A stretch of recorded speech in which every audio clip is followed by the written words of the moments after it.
Ne-am întors la Vorbește Lumea pentru momentul meu preferat din această ediție. Acum e drept că noi, bărbații, trebuie să ne luăm pantaloni lungi la muncă până și vara, fiindcă vrem să părem serioși, da? Dar știm cu toții că abia așteptăm să trecem la bermude și să ne eliberăm picioarele astea puternice, animalice și musculoase. Și suntem gata, deci, pentru un curs intensiv. Despre cine vorbești? Despre mine, da? Și despre tine, Bogdan. Și crede-mă că și eu și tu și noi toți bărbații de aici suntem gata pentru un curs intensiv în arta pantalonilor scurți cu doamna profesoară de vestimentație masculină, Adina Busatu. Bună dimineața, doamna profesoară, mi s-a tăiat. Și la costum frumos. Măi, doamna profesoară, în fine, asta e. Da, vă dau și note, este scandal. Acum m-ai supărat cu doamna, trebuie să mă iei și pe mine de mai tânără, să nu par așa. Dar pun ochelarii, sunt serioasă, catalogul. Dragilor, v-am adus bermude. Bermudele, ai spus că nu se poartă la birou, să știi că te contrazic anul acesta. Se poartă la birou. În urma pandemiei, dress-codurile s-au relaxat. Și poți să porți la birou, dar bermude elegante, dintr-o stofă, cum sunt cele pe care le poartă chesu, cămașă, mânești suflecate, vestă, pantofi, sunt aceia loafer și pui cu șosetă scurtă, într-adevăr, de ei sunt pantofi, nu ne încălțăm așa cu sandale să ni se vadă unghiuțele și tot, da? Deci, asta e o variantă. După aceea, ai varianta cu sacou, cămașă, eșarfă, o eșarfă lejeră, fină, subțire, e o eșarfă care poate fi din indii, mătase naturală, din ce vreți voi, dar să nu fie aceea lucioasă, prea elegantă, ci o mătase fină și atât. Asta cu un imprimeu pe ea. Știi ce mi se pare interesant? Cu batistă.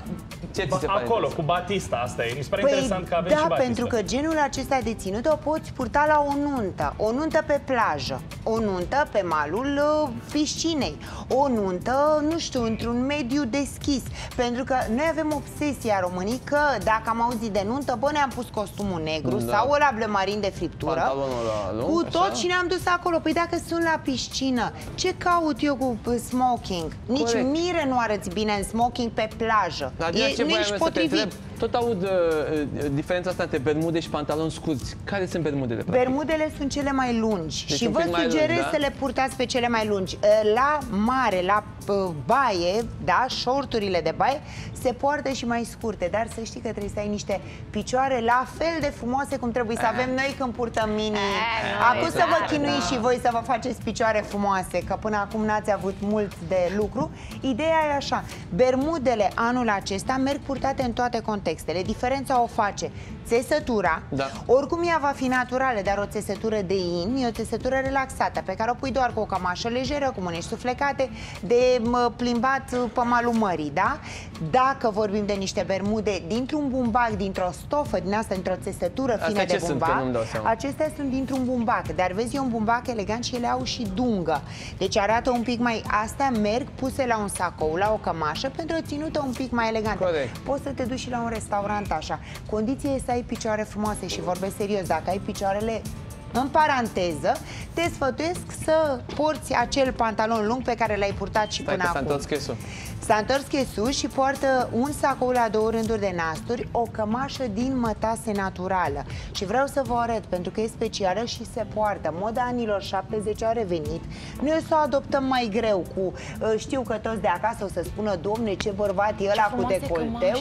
E superbă, om și eu să știa. De la este masculină, e din linia unui brand franțuzez. Și sacoul este din in cu mătase naturale și lână pură virgină merinos extra fină. E ăla de vă spuneam eu că nu se șifonează. Poți să dormi cu el, uite, poate să se așeze chesul acum, să se trântească pe canapea, poți să-i faci ce vrei, uite, e perfect. Și mă surprinde că e sacou cu 4 nasturi.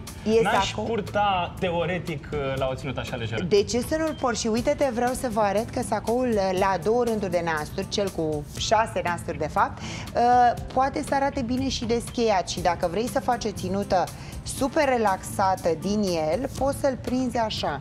Și atunci arată mai mult...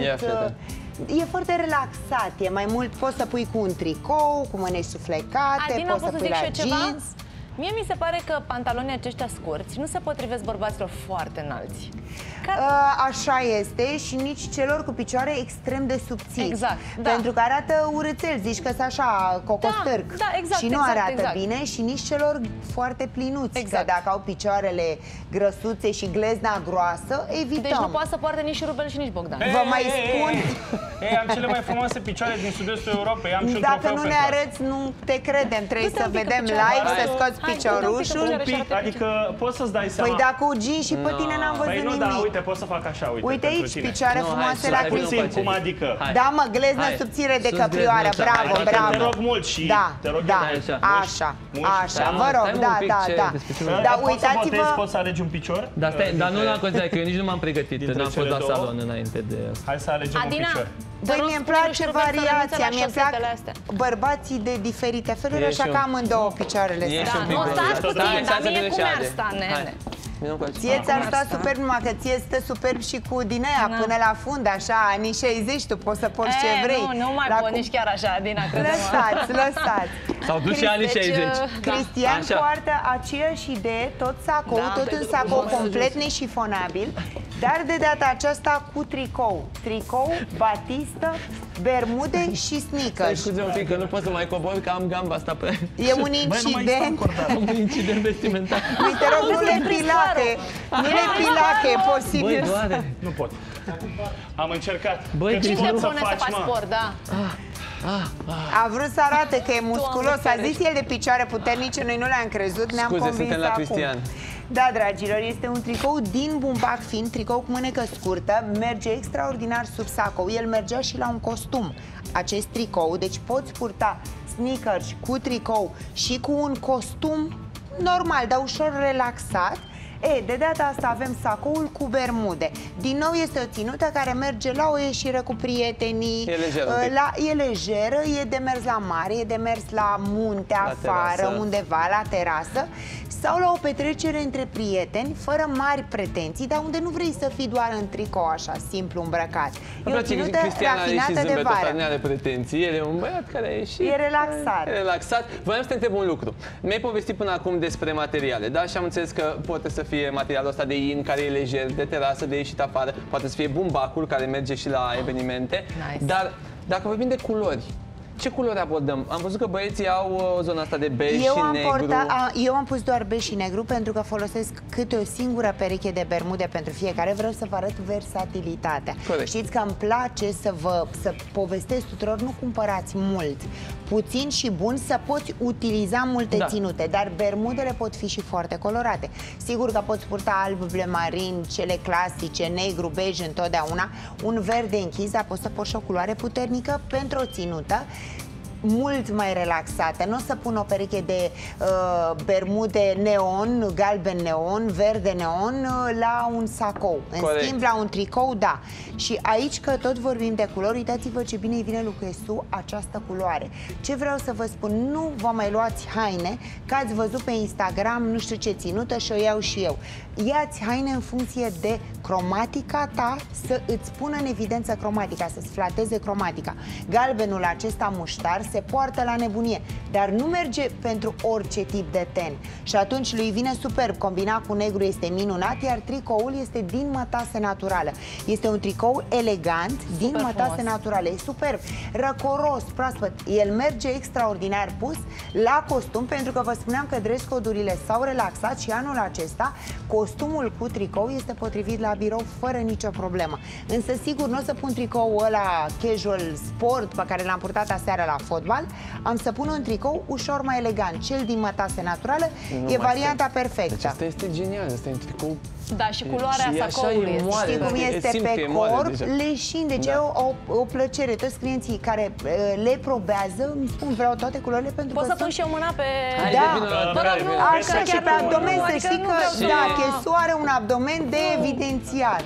Dar el trebuia să fie mulat. Și pentru doamne și domnișoare care se uită, ne trebuie și Instagramul băieților. Nu, și ca să nu se interpreteze, vreau să văd ce material are și am crezut că vrea și... Dar scuză-mă, la mine de ce nu vrei să vezi? Și la tine super. Avem din nou mătase naturală și la cămașa pe care o poartă Cristian. Este o cămașă din mătase naturală 100%. Este superbă superbă. Nu pot să spun ce finețe e, deci e o senzație, zici că umbli dezbrăcat, dar tu de fapt ești îmbrăcat, e și elegantă. Seara se poartă enorm. Atenție, domnilor, nu vă luați mătase naturale decât dacă știți să o îngrijiți, pentru că este extrem de fină și perisabilă. Și se calcă? Cum? Se calcă superb, n-ai nicio treabă cu ea, e superbă, deci e ceva divin. Cristian imprimeu pe cămașă, dar mă gândesc, sunt și bermude cu imprimeu.